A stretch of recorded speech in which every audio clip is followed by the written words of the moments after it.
I'm excited about the program because I want to learn how to actually secure a job as a data science going forward. So that is my major intent for the program. Great. I do hope that you will learn a lot. We'll definitely cover some various topics today that I believe should be helpful, especially in terms of how to develop yourself and exactly what employers are looking for moving forward. So hopefully you'll gain a lot of information today. Thank you. You're welcome. Mohammed, you can pick someone else you'd like to hear from. I think we have Muli. Are you there? Yes, so good afternoon, everyone. My name is Molo Muli. I'm a data scientist, also a student at the University of Nairobi, and looking forward to learn from the content of this Zoom call. Great. It's nice to have you, Molu. So by all means, if you have any questions about any of the content I'm sharing, I will definitely have time at the end of the webinar to answer any questions that you may have. So thank you for joining us. Thank you to Jennifer. You're welcome. Okay. You can pick on someone else, Molly. Sorry? You can pick on someone else. You can get to hear where they're joining us from and what they're looking forward to for this session. Okay. I'm picking Jesse.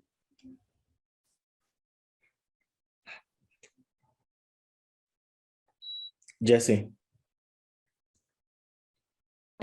Hello.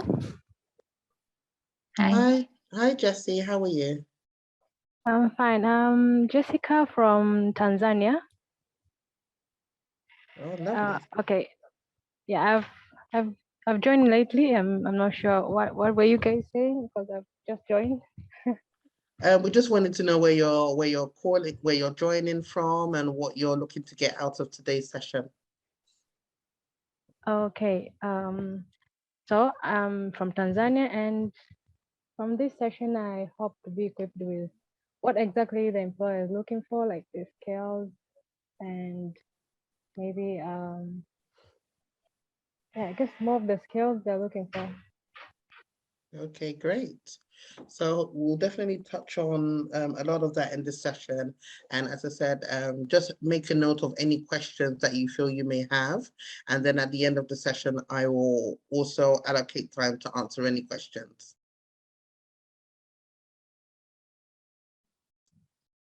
Okay, great. Thanks, Jess.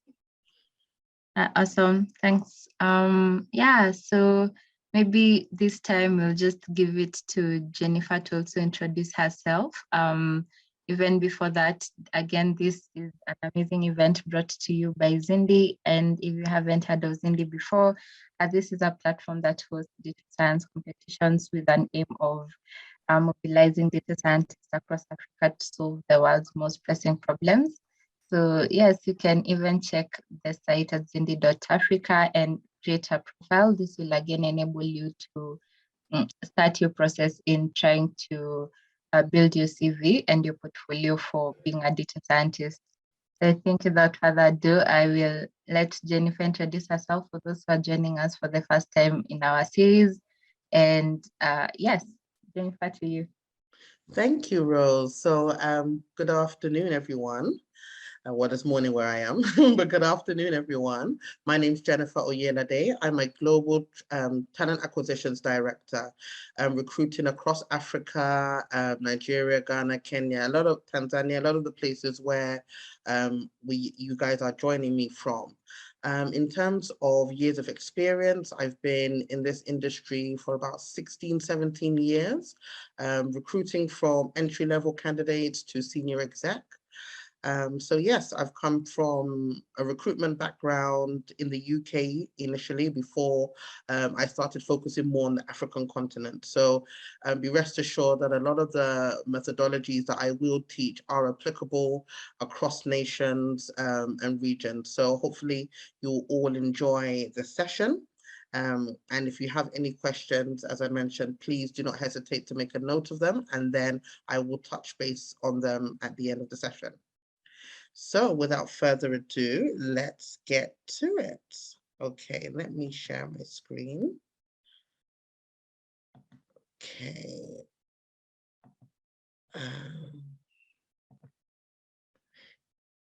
Okay, can you guys all confirm that you can see my screen? Yes, Yeah, we we can. can see. Okay, perfect. So as you all subscribe, so this session is what are employers looking for in a data professional? So I want to initially start off by saying that every employer is very different. What might work for employer A may not necessarily work for employer B and C and so on. So what this session helps you to do is highlight more of your own personal skills in order to attract the right employer. So first and foremost, we're going to go into the softer skills in what employers are looking for. And the number one is a problem solver. So employers love people who can solve their problems. So if I'm going to be an employer who's hiring you to join my organization, it means that initially I have a problem. For the fact that I'm recruiting, it means I have a problem and I need somebody to come in and solve that problem. And this is why we have job specifications that highlight the expertise that I'm looking for, whether it's Python, whether it's somebody who's worked on cloud, whether it's AWS cloud or Google Cloud, or somebody who has experience working on certain projects. I have a problem that I need solving. So what employers are looking for, first and foremost, is someone who's going to come in and solve a problem. So that problem could be something very, very small. Again, it could be something very large, but you have to come in with that mindset that you're here to make a difference. So you have to be very proactive. Employers love people who are very, proactive. They have a problem, go above and beyond to go and research online, speak to various peers, go above and beyond to solve that problem. Now, also, employers also like the fact that even if you don't know the answer at that point in time, they will rather you say, excuse me, sir or madam, I don't actually know exactly what this problem is, but give me a few minutes or however long you think it will take. Give me an hour or a day. Let me research this for you and come back to you with a solution. Employers will rather you, be honest and direct and tell them that than, try to, wing it or try to, try to make up something on the spot. But what they're really looking for are people who are going to at least try to solve the problem, provide solutions, different methodologies. Have we tried this? Let's look at that. How can we unpack this large problem into smaller solutions to achieve an overall problem?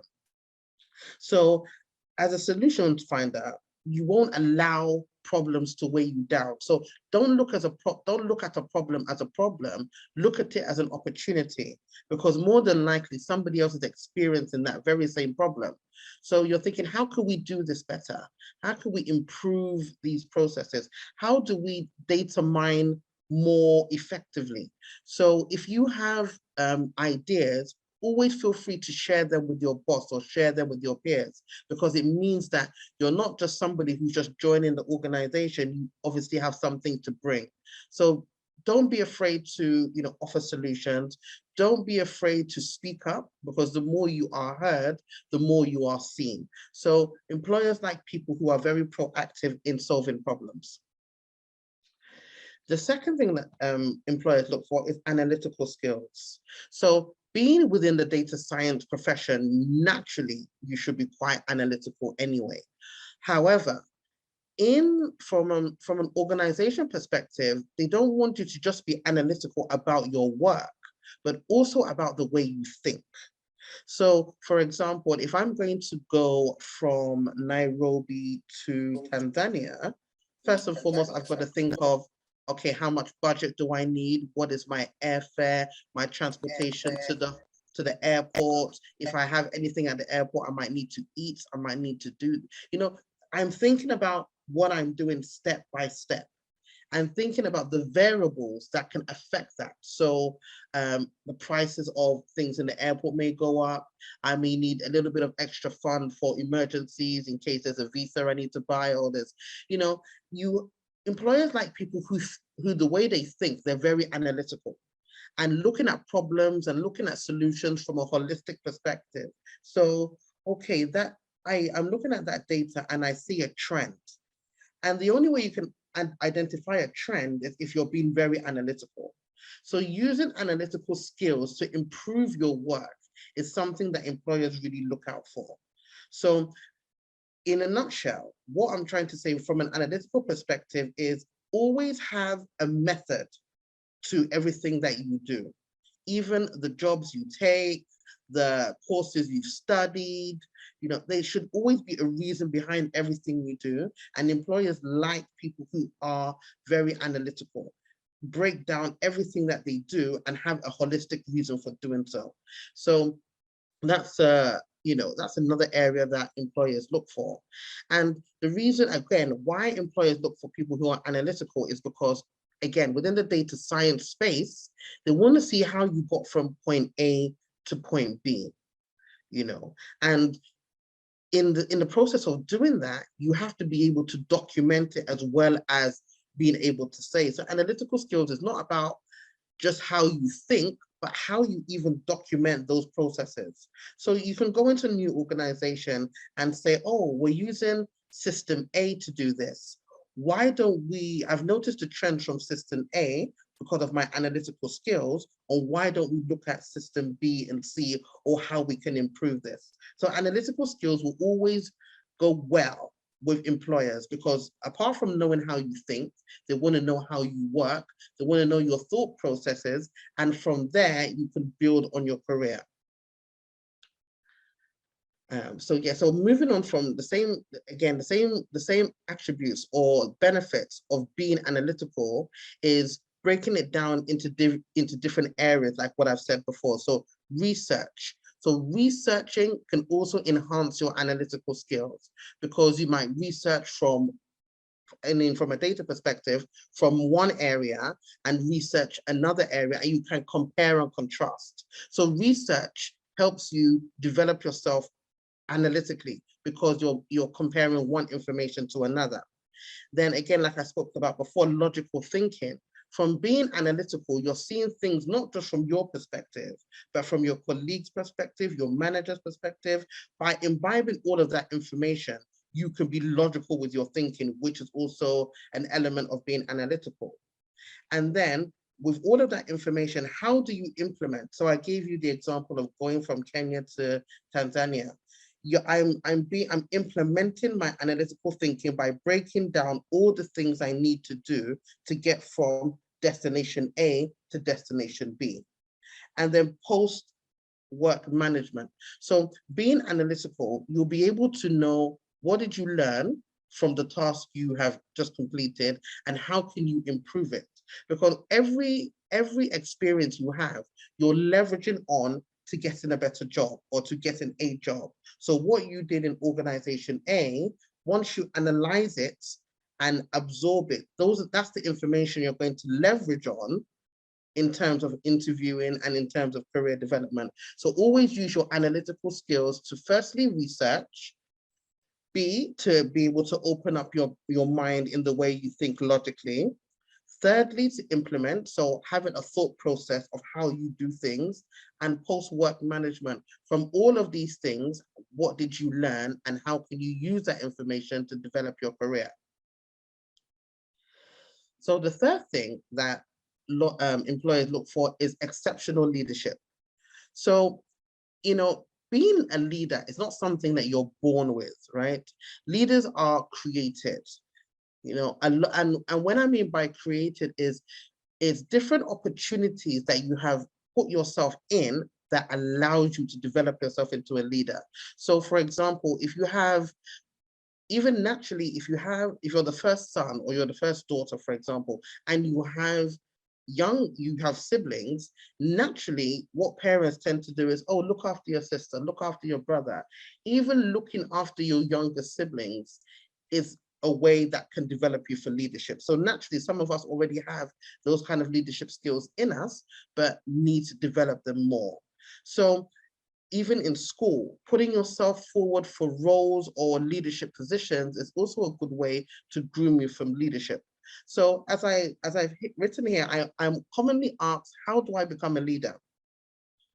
And, and I always say, as I just gave an example now, leadership begins at home. So the things you do naturally, whether it's looking after your siblings, whether it's, even taking responsibility and ownership of something, is grooming yourself for leadership. Even when, even volunteering, teaching, mentorship, all of those things are a form of leadership.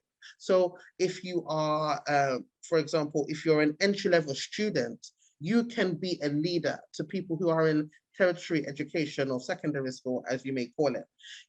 If you are, or if you have, again, younger siblings or younger family friends, and you provide advice and mentorship, all of those things are forms of leadership. So even if you are, again, quite further in your career, you can actually mentor aspiring data specialists or even enlighten university students on how to be the best in and how to be the best they can be based on your own experience. So leadership is something that you learn, and again, it starts by understanding who you are as a person. So what are my strengths? What are my weaknesses? And leadership is about understanding your strengths and weaknesses and knowing where to delegate at the same time. So for example, I'm great at talking. I'm great at, engaging with people. I'm great at writing to a certain degree, but I would rather do the talking and let somebody else do the writing. So it's a case of, knowing where your strengths are and developing those strengths into things that you can use for leadership. So example of, again, as I mentioned, of leadership is it could be from, as I said, people that you're mentoring. It could be people in university that you have maybe like a data science club and you want to put yourself forward for whether financial, whether it's a treasury or, a leadership or a people management role. Anything that's to do with managing people and understanding various aspects of them in terms of how they learn, all of those things are a form of leadership. And what employers like is people who can take that initiative to be able to stand in front and say, okay, I want to own this. I want to own the process.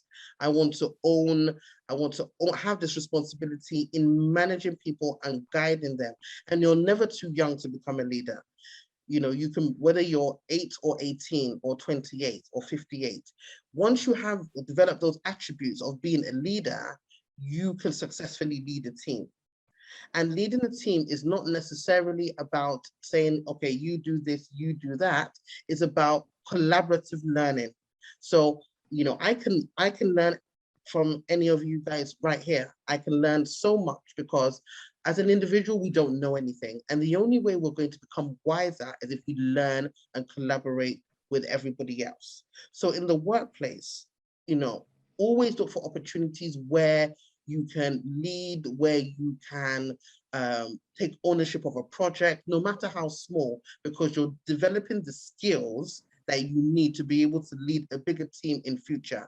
It always starts from the smaller projects. And as you get more comfortable, you get more exposed, you get more confident. And after that, your confidence will grow. So that's another thing that employers are looking for. Adaptable communication is the next one. So adaptable communication, meaning knowing what communication to use at the right time. So, communication skills are vital, especially within the data space, because not only are you collating information, you have to translate that information. And when you're translating that information, you need to bear in mind, who are you translating this information to? Who is your target audience? So I'll use myself, for example. While I understand the data space, I'm not a data scientist. So if you're going to interpret data for me to understand, there will be a way you would need to communicate that data to me than maybe somebody who's been doing data science for 3, 5, 10 years. There will be a different way where you will communicate that same information to that person. So you have to be able to understand how to communicate effectively, depending on who you're communicating to and the level of that person's expertise. So what employers like is your ability to be able to communicate what you have learned, communicate data, again, in various capacities. So again, be very good, excellent speakers, or report writing, or maybe presentations. And those are the 3 key areas within the data science space that you will definitely need in any job, in any role. So how to communicate effectively, how to document that in terms of report writing, and again, how to be able to demonstrate it visually through presentations, making sure that the information that you're presenting is very, very clear, it's in depth, and it's understandable to anybody who you're presenting it to. So these are things that are very key in terms of communication. And this is now verbally. Communication is also your physical communication, so your body language, right? So how you sit, how you stand, how you even place your hands, how even the, even the tonation of your voice, how you come across. So for example, if I started talking like this, you wouldn't think that I was very confident in what I'm saying to you. But if I'm talking the way I'm talking now, I'm talking clearly, I'm speaking with confidence. And these are the kind of communication skills that employers look for. People who are very confident and very, very audible, because it means that not only do you understand what you're saying, you are actually speaking to me as an audience in a way that I can communicate and understand the information you're translating to me. So communication is very, very important, and how to adapt it in various situations. So as I mentioned this just previously, depending on who your target audience is, it really is important the way you communicate the information. So for example, as I said, for me, if you're communicating to me, I would just need you to talk to me in a way that I can understand the data that you're trying to communicate. However, if you're talking to C-levels or executives, they would want something a lot more in depth, because they understand the projects. They want to also understand that you know what you're talking about. So if you're talking very vague, it means that this person is not really too sure of what they're saying. However, if you're talking to someone in a lot more detail, you will go into depth. You use scenarios. You use as if scenarios, as was scenarios. You will unpack the situation better. And that will show me that you're an expert in your field. And for a C-level professional, that's the information that they want. They're always looking for data. They're always looking for, things that are very concise. So even when you're unpacking that information, they're not looking for a story. They just want very concise answers, but you're going into depth so that you are tackling every area of the question they're asking you, and you're very clear and concise, and they show that they understand what you're saying, and in return, they also know that you're an expert in your field. So also make sure that your communication level, dependent on the person and the level that you're talking to, is very direct and concise. Yes, so again, I'm just looking at the different kinds of people. So from your junior hiring managers to your senior professionals, just make sure that your communication style is equal to the person you're talking to.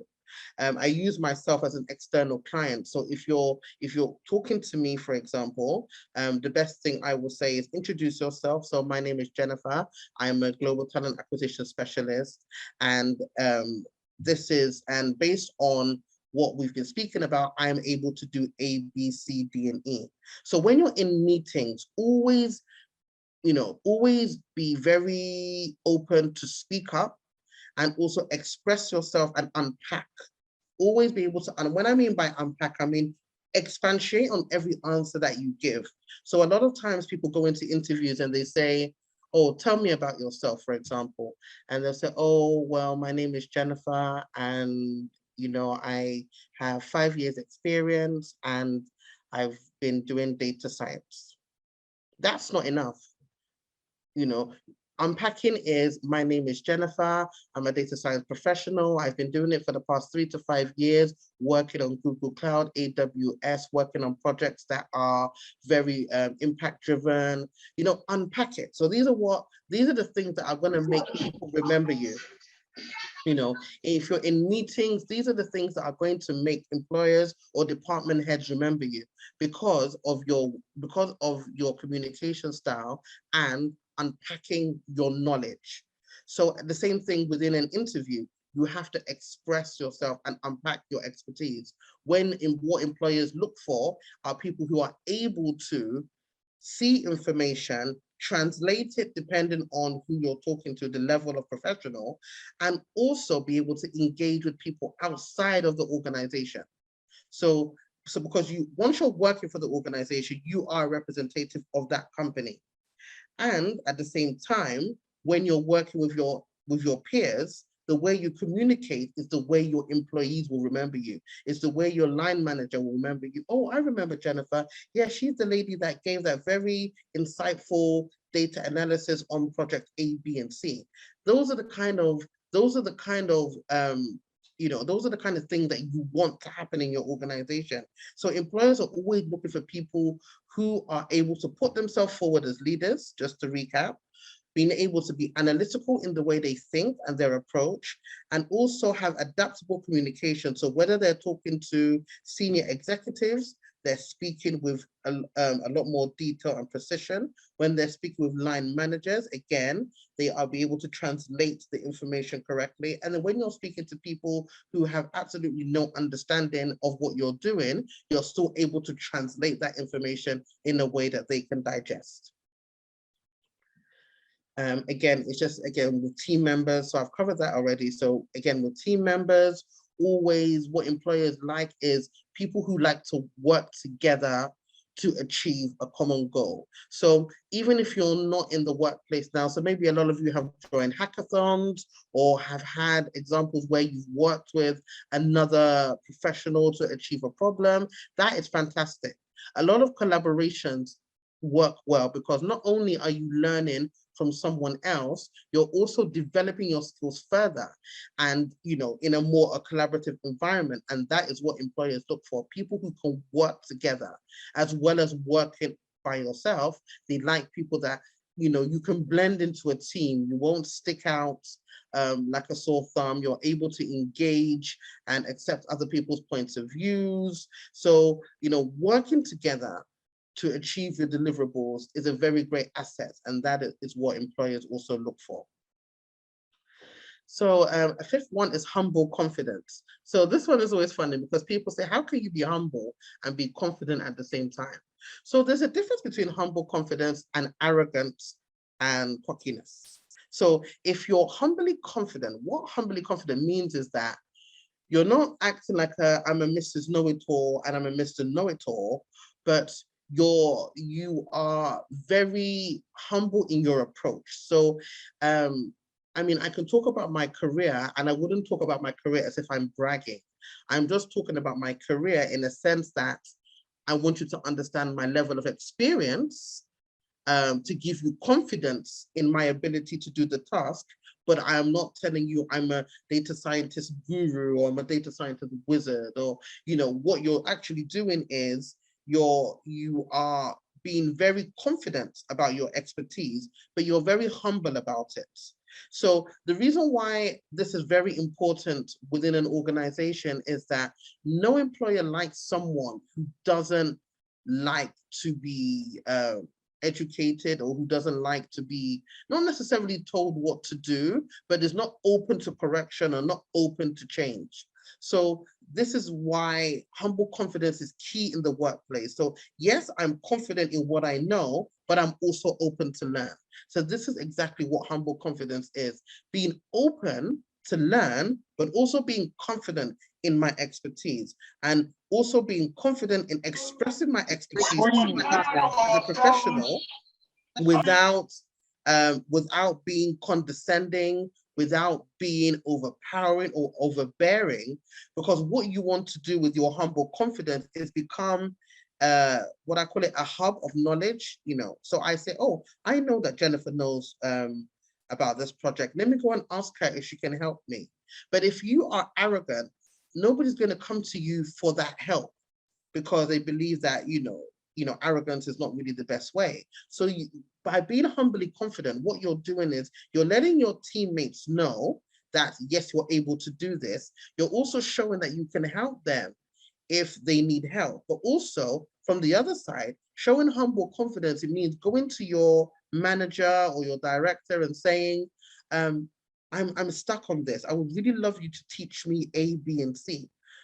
I know I'm confident in this area. I know I'm confident in data mining. I know I'm confident in data extraction, but I'm having a little difficulty with data warehousing. So can you help me in that area? That is humble confidence. And people are more likely to help people who come to them openly about their weaknesses than somebody who tends to act like a Mr. and Mrs. Know-it-all. So employers really like that. Not like that you're confident enough to admit where you're wrong, or I'm confident enough to admit where you need help. So that's also a very big thing that employers look for. Now, 6 is unwavering professionalism. I cannot stress enough how important it is to remain professional at all times. I know it sounds like, it's a normal thing. Like, of course, I'm in the workplace, I have to be professional. Professional doesn't necessarily mean in terms of your behavior. Like, okay, I have to be, I have to go to work, I have to look professional, I have to do my work, I have to be professional. No, unwavering professionalism even means the way in which you interact with your teammates. It also talks about the way in which you handle situations professionally. A lot of the time you can go into work or you can be in an environment and somebody will really get on your nerves. They will really get under your skin. And we can find ourselves, if that happened outside, we would react. Oh, what are you doing? Why would you do that? In the workplace, you cannot afford to let go of your professionalism. You have to handle every situation professionally. And again, this goes back to your analytical skills. You have to analyze the situation and say, what is the best way to deal with this issue professionally? Professionally wouldn't be saying to your employee, oh, your teammate, oh, that's not how you did it. You shouldn't have done it like this. No, that's not it. How I will deal with that situation professionally is I will sit down with my teammate and say, I understand you probably thought that, the A, B, and C happened, but I would have preferred if you could have done it like this. I don't mean to offend you. I just felt like I needed to point this thing out so that we can work together better moving forward. You see, my second approach was better than my first approach.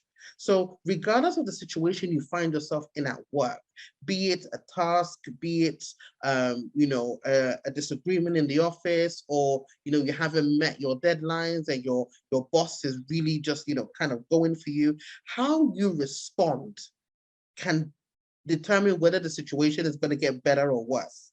So what employers look for is, regardless of whether you're under pressure, regardless of whether you're having conflict in the office, or even just your general code of conduct in the workplace, you have to remain professional at all times. And again, it also goes down to your body language as well. Professionalism is not just about what you say, it's also how you act. So for example, the way I'm sitting, the way I'm moving my hands, the way I'm communicating with you professionally. And that is what every employer expects in the workplace. So you can't kind of slouch, kind of, put your hand on your head like this, and you're not at home, you're in the office. So in terms of your body language, in terms of the way you communicate, even the way in which you do your work, even your presentation skills, everything has to eat, smell, and breathe professionalism. And that is what employers also look for in their ideal candidate. The seventh one is self-management. So guys, in this day and age, employers do not have time to hold your hand. They do not have time to say, oh, Sharon, have you finished doing this? Oh, Elizabeth, have you done that? Oh, Jennifer, oh, I expected this 2 days ago. Oh, Mohammed, how come I'm still waiting for that report? No. What employers look for are people who can manage themselves, manage their workload, prioritize what needs to be done and when, and not even wait for your manager to say, oh, can I have that report? What they're looking for is, oh, I've done A, B, and C. Oh, that report, I sent it to you 10 minutes ago. Oh, wow. Oh, that's great. Thank you. Oh, they give you a task A, B, and C. You finished it. Oh, you're on to the next thing. They like people who can self-manage, and not only self-manage your work, but self-manage your own self. So you need to be your own motivator.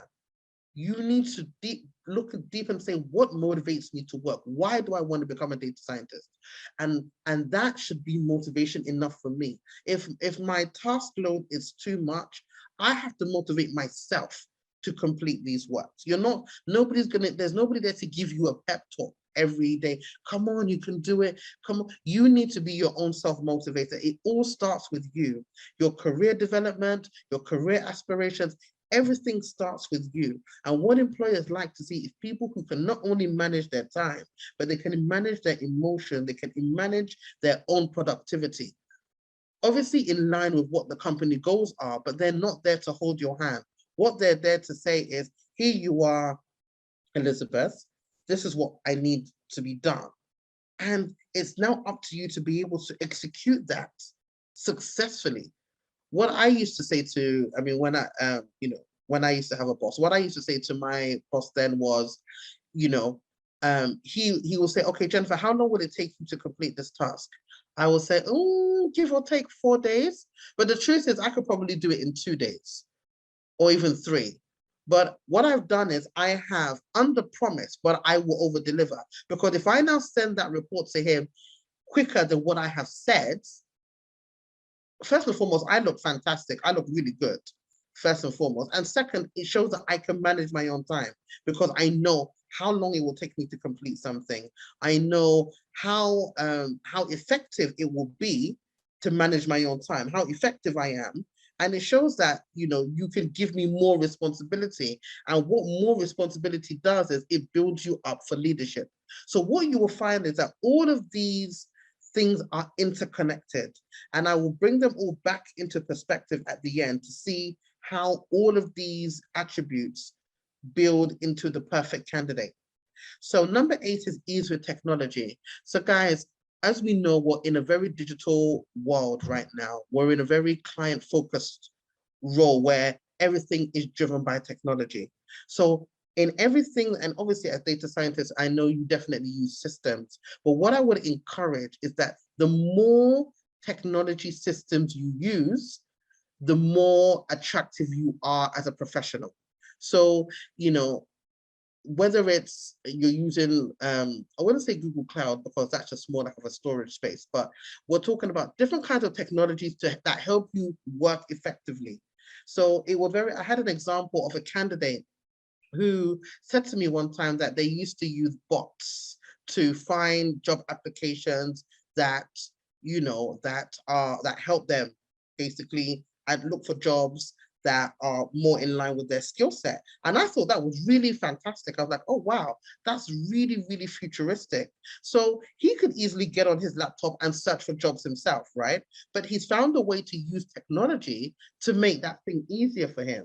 So what I'm saying in a nutshell is that use technology a lot in your work and a lot in your development, because a lot of the time organizations, as I said in the very beginning, are looking for different things in different people. So the more familiar you are with technology, the more you are comfortable enough in using technology, the more successful you will be as an employee. So yeah, so number 8, I will say, is become very at home with technology, but at the same time, also have backup plans in case technology fails you, because, you know, systems can go down, glitches can happen. So also, while you're being at ease with technology, always have a backup plan. That's what I always say. So whether, again, having things up in the cloud, not just relying on your system, but always be at ease at technology, so that in case one area of technology fails you, all your work doesn't go to waste. So being at ease with technology also means developing better ways to work, even when technology lets you down. 9 is intellectual curiosity. So intellectual curiosity is more of, you know, understanding your role better by asking questions. So why do we use these systems? Oh, so why exactly do we data label that way?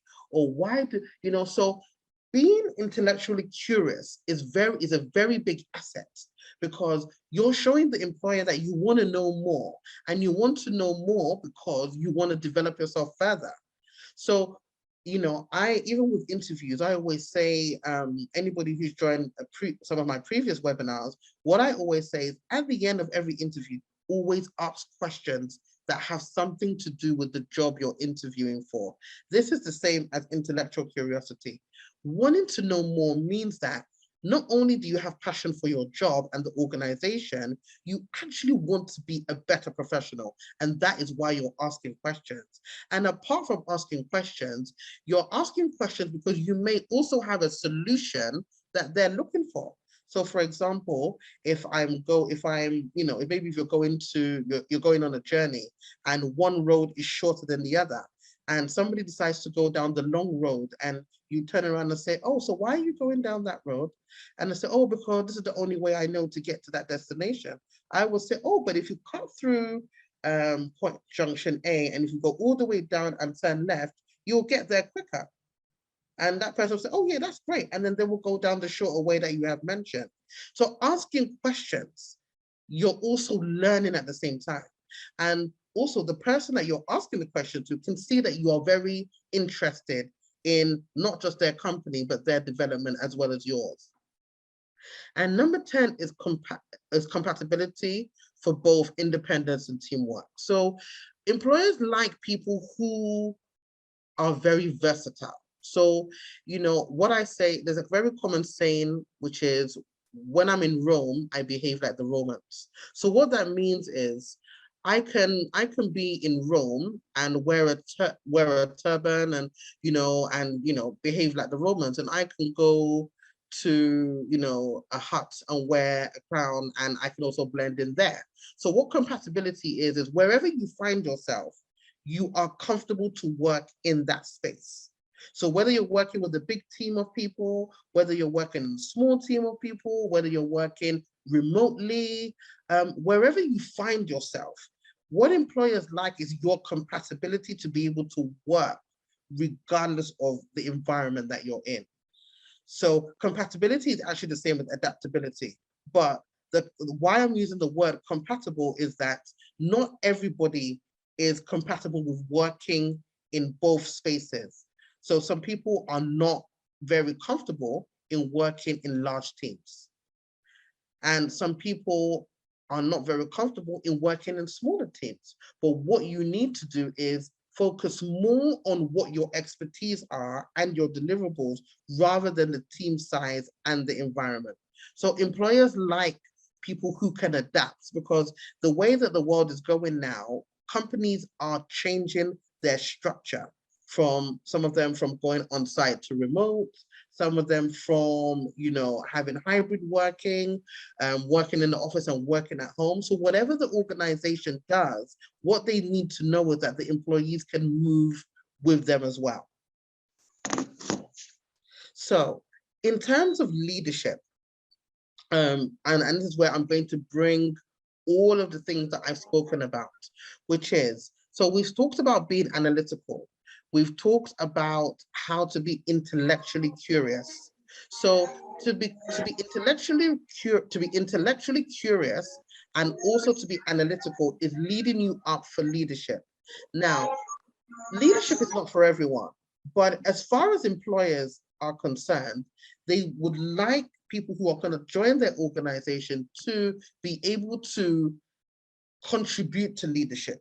So whether you're going to be a manager or a supervisor or a director, they still need to know that you have those attributes to lead, even if you're just going to be an employee. So leadership, in order to lead successfully, even leading your career, even your own personal management, to lead successfully, you have to be mean. Now, when you're seeing mean, you're thinking, what? Does it mean I have to be horrible? No. Mean is actually an acronym for manage expectations. So M means for managing expectations. So managing expectations, I'm going to talk about this from a professional perspective, and I'm going to talk about this from a personal perspective. So managing expectations from a permanent perspective is knowing what you want and how you're going to achieve that. This is the kind of thing that employers look for. So you might find yourself in interviews where they say, where do you see yourself in the next 5 years? These are managing your expectations. So in the next 5 years, I want to have achieved A, B, C, D, and E.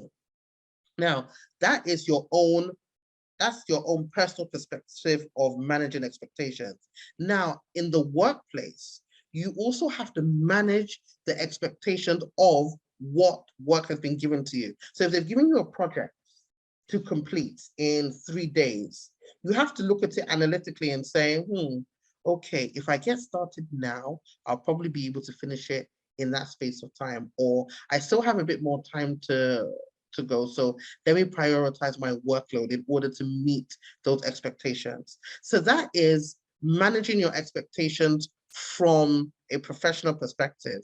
Now, as a manager, how you also manage expectations is by understanding your team and what that team can do in order for you to be successful. So managing a team, everybody has their expectation of what they're supposed to deliver. And as a leader, you also be able to manage those expectations. So first and foremost, you have to learn how to understand where your strengths and your weaknesses are in order to manage those expectations. Okay, then E is for empathize. So as a leader, you have to show concern.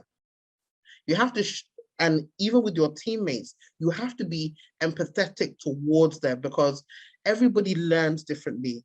Everybody absorbs information differently. Everybody engages with professionals differently. So as a teammate, you have to be able to be empathetic towards your manager, between your team. You have to be able to learn how to manage everybody's emotions and also their strengths and their weaknesses as well. So that's where empathy comes into it. And employers very much like people who can look at things from different perspectives and say, okay, right, he may not be strong in that area. He may not be strong in that area. How can we manage their expectations and that empathy to make them better people and professionals? And then, oh, where's my slide not changing? Okay, A is for appreciate and applaud. So acknowledge when people do well, right? Where I know that we're in the workplace and every employee is there to, make sure they shine. I want my manager to notice me, but at the same time, you have to learn to appreciate what other people are doing as well, because it shows that you are a team player. All of these are attributes of being a team player that employers look for. So applaud that, oh yeah, well done. You really achieved that really, really well. Acknowledging your teammates and their successes will only make you successful, because once you also do well, they will reciprocate and acknowledge that as well. And it also shows that you are very much, as I said, a team person who likes to work together with people who are successful. So, appreciating your teammates is something that employers also look for. And as a leader, you also want to be able to acknowledge when people have done really well. And A is for nurture. So nurturing your team through learning and development opportunities. And this is as a manager and as an employee. So employers like people who encourage, once you're in an organization and you're exceeding into managerial level or just as a team member, encourage everyone to do well. So nurture them and say, come on, we can do it. Let's research together. Let's find this common problem together. Let's work together. So it's all about being collaborative, yes, but nurturing also means, you are encouraging people to grow. And nurturing from a mentorship perspective as well is that you are also encouraging people, which will make you into a better leader, which will also make you into a more better employee. So these are all different aspects of personal development that will stand out when you're interviewing to become an employee. So this is just a breakdown of what mean means. So M is to manage expectations. So manage your personal expectations, manage your professional expectations. E is to empathize. So empathizing with your teammates, empathizing when things don't always go according to plan, just, knowing that, things may not always go according to plan, but learning how to work under those conditions. A is for appreciate and applaud. So acknowledge your teammates, acknowledge your manager, celebrate all wins. It's only going to make you more successful and more intertwined into a working environment. And N is for nurture. So nurture yourself to grow, nurture your team members to grow. When you're being a mentor, also nurturing people in general. So that's, that's a summary of what mean means. So, so that's the kind of the end of the presentation, but I also wanted to add to this as well, is that when employers use interview techniques to identify these strengths, so they may not come out directly and say to you, are you an excellent communicator, for example? By the way you conduct yourself and unpack the questions that they ask you in an interview will determine whether you're a good communicator or not. So a lot of the things that I have spoken about in this webinar are things that you need to develop within yourself, so that when it's time to go to an interview, these attributes do come up within the interview. So for example, if an interviewer says to me, oh, give me a time where you have solved a difficult problem, and I then said, oh, while I was working on project A and B with Elizabeth, we actually worked together to find the solution for problem A, B, and C. So while she was handling that element of the problem, I did the research, I put together the presentation, and I was able to solve the problem by doing this. So what I've done in my answer is I've showed that I worked with somebody else, but at the same time, I've also showed what I was able to do to solve the problem. So in that sentence, I've showed you that I'm a team, I work well as a team. I've told you that I research, which means that I've shown my analytical skills, and I've told you that I solved the problem, which means I'm an overall problem solver.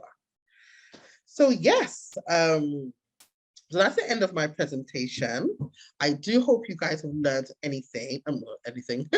I hope you guys have learned something, and I'm very much open to questions.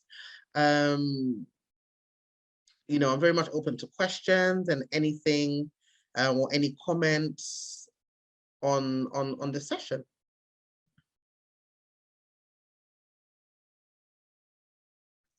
Thank you so much, Jennifer, for that presentation. It was really an amazing one. And if anyone has a question, you can please put it on the chat or unmute and ask.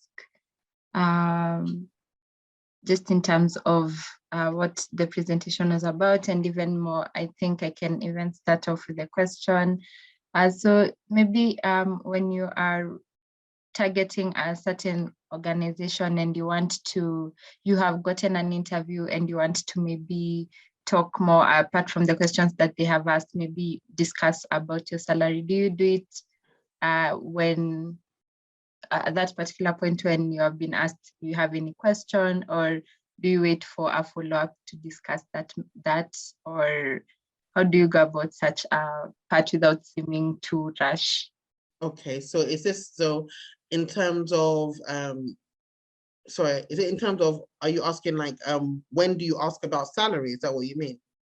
Yes, when do you ask about the salary without seeming like you have thought you have gotten the interview, but you want to have like an idea of what they offer? Okay. People in this, yeah, position. Okay. So ideally, salary probably would have been given or probably would have given a range at the beginning of the interview, depending on, at the beginning of the recruitment process. So depending on if you were invited to an interview by a recruiter, or whether you were invited by the company themselves. But what I would suggest, let's say for scenario purposes, you didn't have an idea of the salary.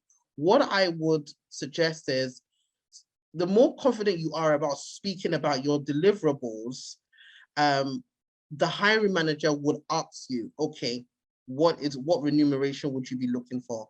So the more information you give and the more information you unpack in an interview, for example, using analytical skills, given scenarios, or whether you've done A, B, C, and D, naturally, if they start asking you about salary, it means they're interested in you. So I would focus more on selling yourself into the job instead of more about the salary, because what employers then think is that maybe you're less focused on the job and more about the money, if that makes sense. Yes, yes. Okay, great. Great, thank you. Anyone with a question to follow up on that?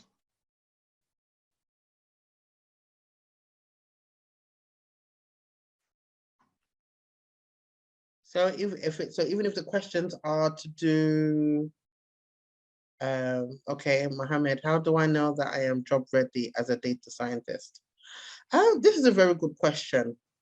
So job ready is a very broad and relative, question. But the funny thing is, with being job ready, I believe everybody is job ready. It's just a matter of how you, again, can apply yourself in terms of, applying for jobs and, continually developing yourself as a professional. So you'll always be ready as long as you keep on developing yourself as a professional, whether it's in the technical aspect or even going on interviews, general feedback, you will know that you're ready. Because, for example, even employers hire interns.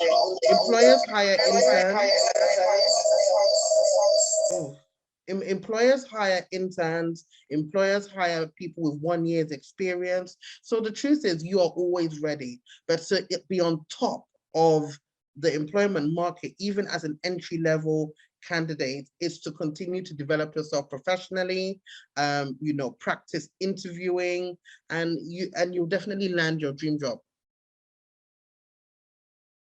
I hope I've answered your question, Mohammed. Yes, thank you.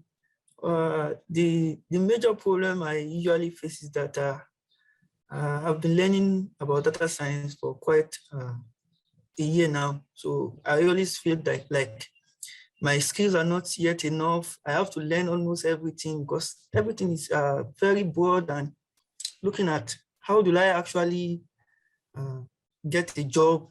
Are my skills up to what, or how do I measure that my skills are up to what the employers want?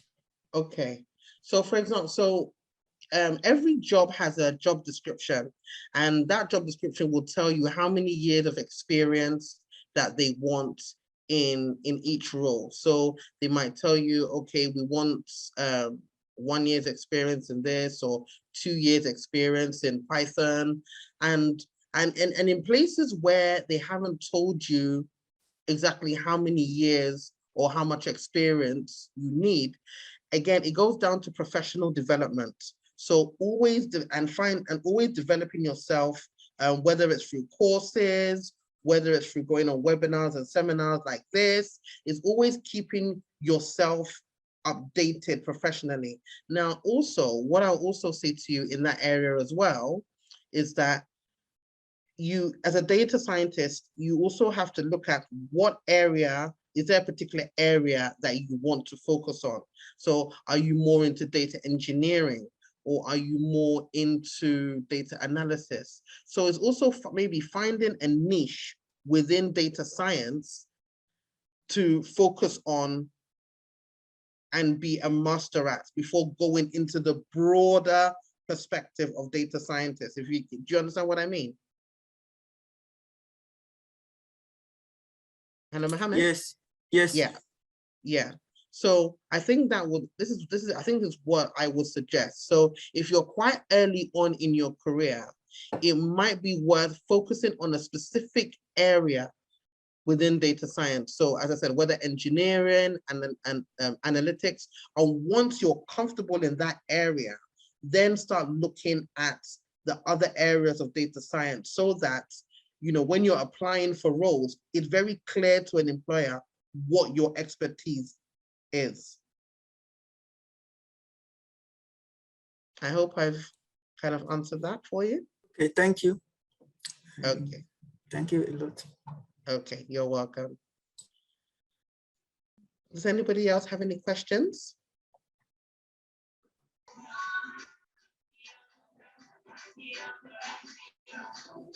Also, I also I'm also on LinkedIn as well. I've put my my handle in the chat box. So if you also want to connect with me on LinkedIn, I use LinkedIn a lot. So even if you send me a request or want to have any questions in terms of, you know, interviews you've been on and what kind of skills that you want to use to develop in terms of career development, then by all means reach out and connect with me on that platform as well.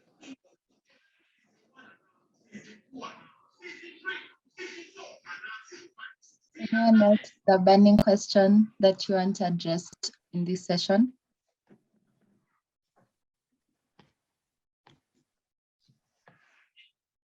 Yeah, I have a question.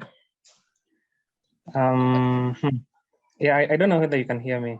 I can, Solomon. Hi. Hi, Jennifer. So in terms of interview preparation, when it comes to answering the questions that you're being asked in an interview, how many minutes should you take to answer those questions? Because there was an interview which I had attended, and then I was answering the questions, and then they wanted to hear more. So on average, how many minutes should you take to answer the questions that you're being asked?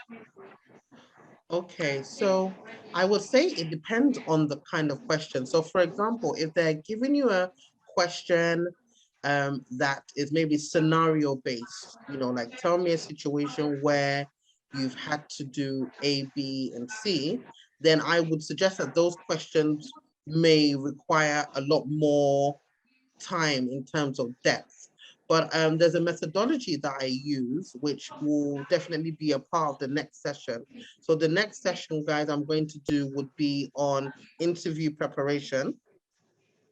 But there's a methodology that I use, which is called the STAR.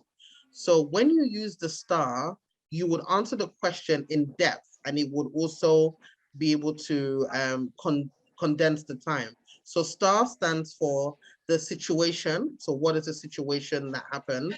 T was the task. So what were you asked to do, or what were you supposed to do? And A is the achievement. So what were you able to achieve in that space of time? And R is you know, how A is the action.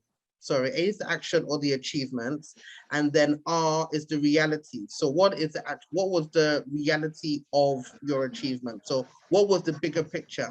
So once you kind of use that method to ask questions, you will find that you will answer it in a decent time, and at the same time, you will be able to answer the question correctly.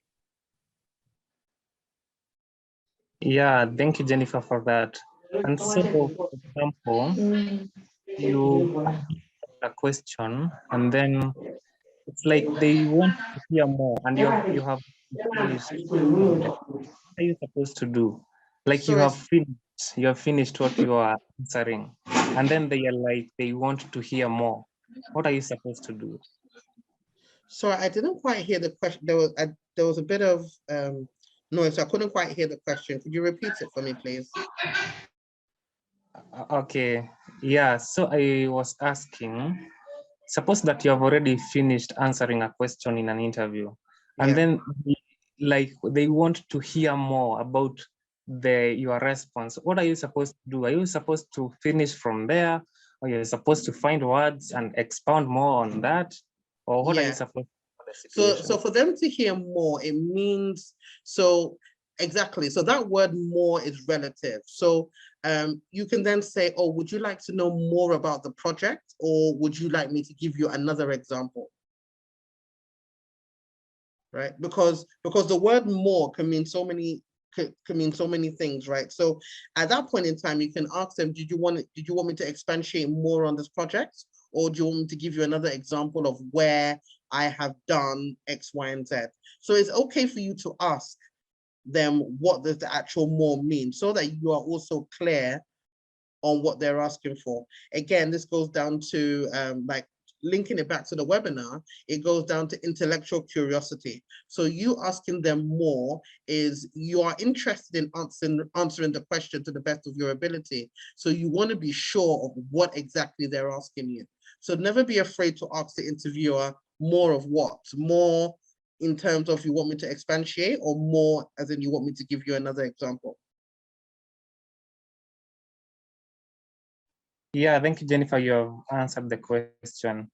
And suppose that you are answering the question and then you finish and then you wait for them to respond, but they are not responding to the question. They are just like waiting to hear more, and they are waiting for your response, but then you have already finished. Like, what are you supposed to do? So what I would say is, once you finish, you say, you can ask them and say, "Oh, I hope I answered your I hope I answered your question to your satisfaction, or I hope have I answered your question?" Because once there's that awkward silence, you have to ask them, "So have I answered your question, or I hope that information was okay?" So if they're looking at you and not writing anything down, they're just actually looking at you. It also is you're okay to ask them, "Have I answered it to the best of your ability? No, have I answered your question, correctly?" If there's an awkward silence, then by all means ask them if you've answered it correctly, or if you've answered it to their satisfaction. Yeah, thank you, Jennifer, for that. Thank you for your response. You're welcome. Jesse, hi, Jennifer. Yeah, hi, George. Hi. Yeah, I have sort of an interesting case. In a situation where you're in an interview, and you've talked about some of the soft skills that you generally have explained either in your CV or resume, and have given in some of the your work experience, but you can actually see the panel or the organization are struggling with specific problems. I have a case where they are trying to implement a project, but there's resistance internally. And they are struggling in terms of formation of teams, acceptance of solutions. And you try to explain how you've gone about it in the past, but they still feel maybe because of the culture within the organization, it doesn't seem to be working for them.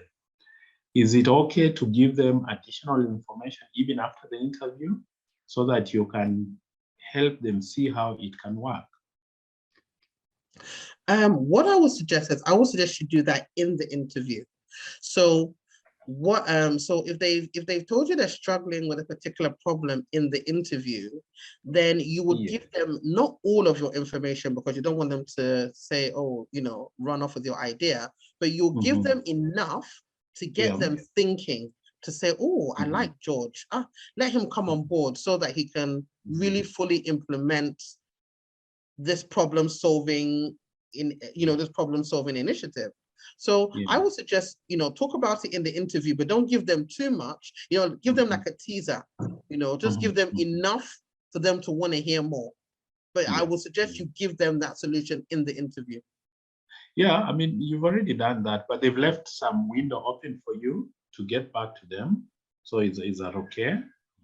Okay, so they've said to you, the scenario is that you've given them a little bit of your solution in the interview, and then after the interview, they've then said, oh, get back to us if you have any more to add. Is that what you mean? Yes, please. Okay, well, the thing is, if they have, if that is part of the interview process, right, then fine, no problem, if it's part of the interview process. But if it's just an open window to kind of, utilize your brain and then not come back to you, then it's almost like you've given them information for free. Yeah, okay.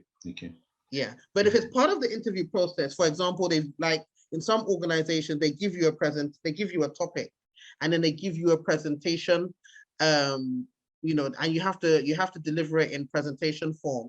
Then by all, you put all your solutions inside the presentation. And then if they say, they ask you, okay, do you have anything to add, or do you have any more insights to give us?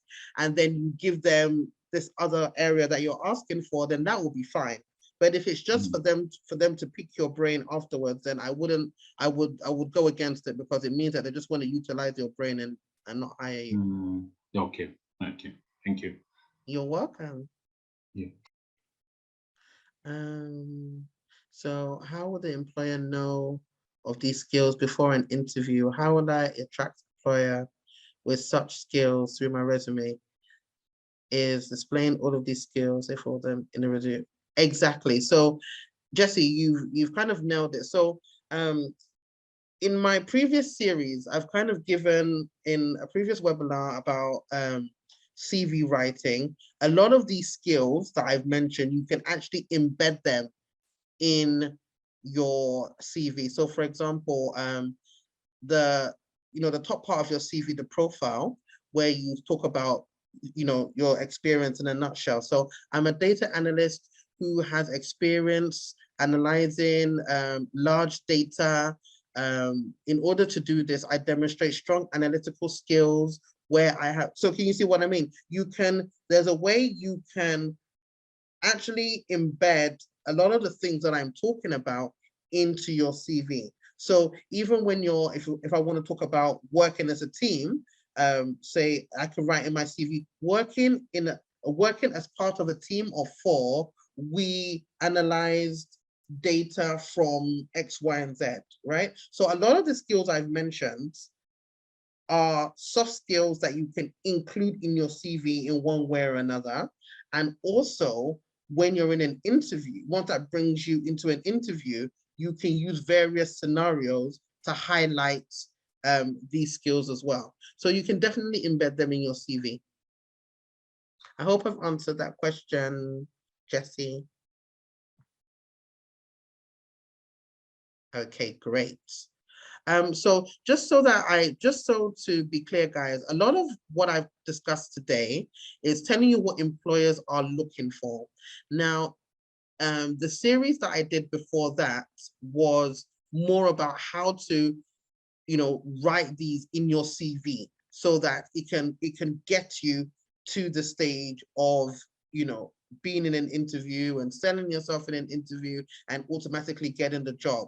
So what this webinar was designed to help you is to think about yourself as a professional and what are the skills that you need to develop yourself so that when it does come into an interview, you will know what are the kind of things that employers are looking for in terms of your answers, in terms of being an employee, because the aim is not just to get the job, it's to stay in the job.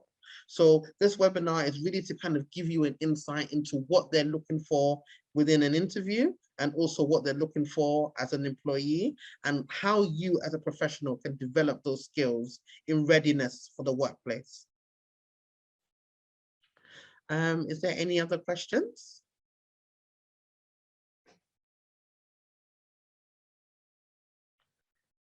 Okay. Yeah.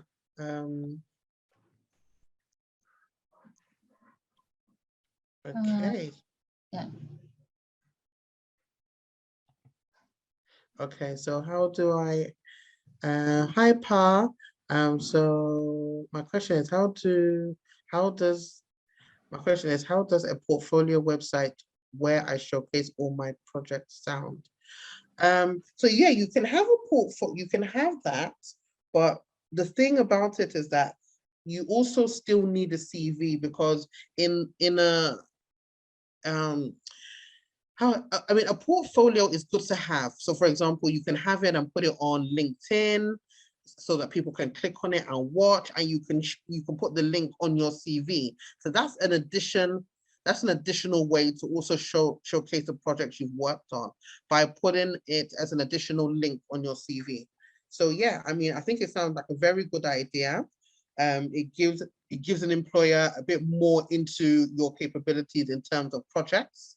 So yeah, I would suggest, I mean, that is a very good idea, having all your projects on a website. And also some online applications ask for various links, like LinkedIn and your social media handles. So this would be a good link to include on an online application. So yeah, I think it's actually a good idea, Pa. I hope I've answered your question. Oh, great. Perfect. So if we don't have any more questions, or maybe you have some questions that may not have come to you now, or you might want to ask me privately or directly, then you can also connect with me on LinkedIn. I'll type in my username, my name again, just in case we didn't see it the last time. So by all means, guys, connect with me. We'll be having another webinar, and the next one will be more on interviews. So how to nail interviews, how to research for interviews, the questions to ask, and generally how to prepare for an interview, dress code, everything. So that will be the next webinar that we'll have. Follow Zindi to find out more information on when that webinar will be happening. Also, make sure, guys, to update your Zindi profile. I can't stress how important it is to update your Zindi profile, because what we do is, with the vacancies that we have, we use the Zindi community to look for candidates that we're going to submit to those jobs. And what we look for is completed Zindi profiles. So the more people who complete their Zindi profiles, we will shortlist you for jobs if you have the required skill set. So guys, please update your Zindi profile so we can ensure that the community gets these jobs. Amazing. Thank you so much, Jennifer, for that amazing session, and also for sharing those tips with us. I definitely will share the recording for those who aren't able to join in for the 3 sessions, so that they can follow through. But thank you so much for everything. And even to start building your portfolio, would like again to reiterate that we'll be having the Umoja hack for all universities next week from 19th. To 20th of March. So if you feel like you want to maybe start the beginner-friendly, intermediate, and advanced challenges, so you can just go to the platform, start practicing, and sign up for the Umoja hack that will be happening next weekend. But other than that, thank you everyone for joining in for today's session. We really appreciate your presence today, and hopefully we'll get to see you guys in the next webinar coming, and also we'll get to see you updating your Zindi profile to share with you more opportunities. Yes. Thank you everyone, and have a good afternoon. Yes, everyone, have a lovely afternoon. And I look forward to connecting with you all again, either on the platform or on LinkedIn.